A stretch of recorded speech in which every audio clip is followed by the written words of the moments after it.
Early one morning, as Jesus was teaching a gathered crowd in the temple courts, a solemn peace filled the air.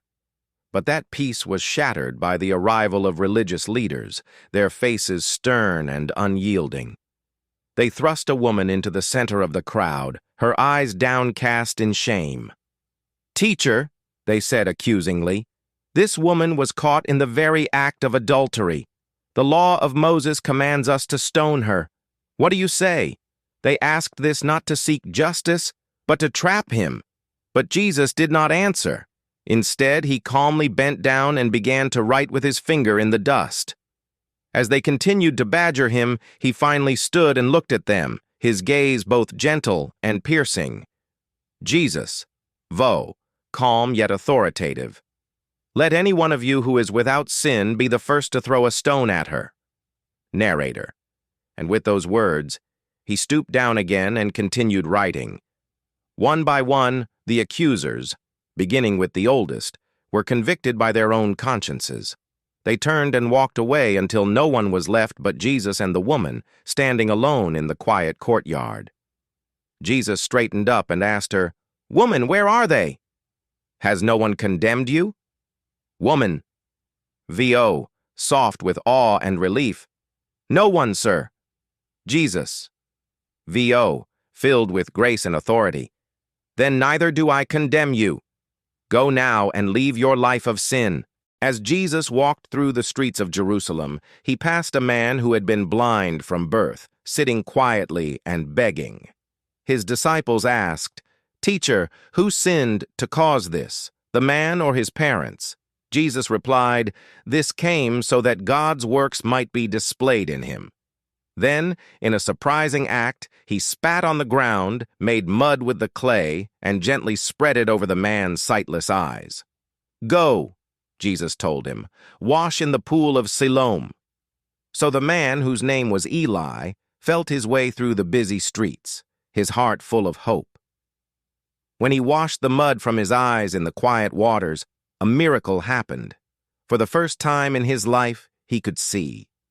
The world burst into color and light, and he looked around in speechless wonder. When he returned to his neighborhood, his friends and neighbors could hardly believe it. "Is this the same man?" they asked one another.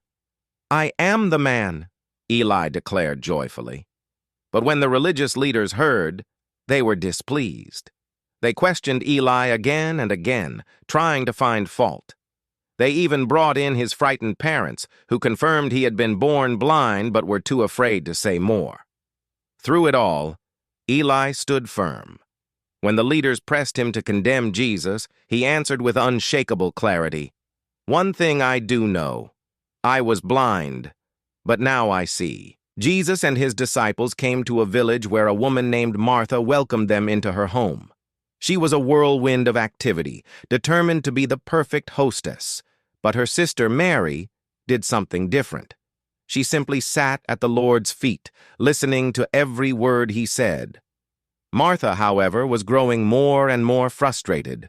She was distracted by all the preparations, rushing back and forth while Mary remained seated. Finally, she couldn't take it anymore. She came to Jesus and asked, "Lord, don't you care that my sister has left me to do all the work by myself? Tell her to help me." Jesus looked at her with gentle compassion. "Martha, Martha," he said, "you are worried and upset about many things." His voice was calm and kind, not scolding. "But only one thing is needed. Mary has chosen what is better, to be present with me. And that is a gift that will never be taken from her." Jesus told a story of two men and a great gulf between them. A rich man, dressed in fine purple linen, feasted sumptuously every day inside his gates.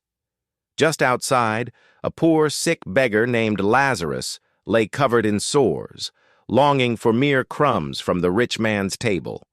In time, both men died. Angels carried Lazarus to a place of honor beside Abraham in paradise. The rich man, however, found himself in a place of torment. Gazing across a vast, uncrossable chasm, he saw Lazarus at peace. He cried out, "Father Abraham, have mercy. Send Lazarus to cool my tongue with a drop of water." But Abraham replied, "Son, remember, in life you received your good things, and Lazarus received evil. Now he is comforted, and you are in agony." Desperate, the rich man pleaded, "Then I beg you, send him to warn my 5 brothers, lest they also come to this place." But Abraham answered, "They have the words of Moses and the prophets. Let them listen to them." "No, Father Abraham," the rich man insisted, "but if someone from the dead goes to them, they will repent." Abraham's final words carried a profound and tragic truth. If they do not hear Moses and the prophets, neither will they be persuaded though one rise from the dead.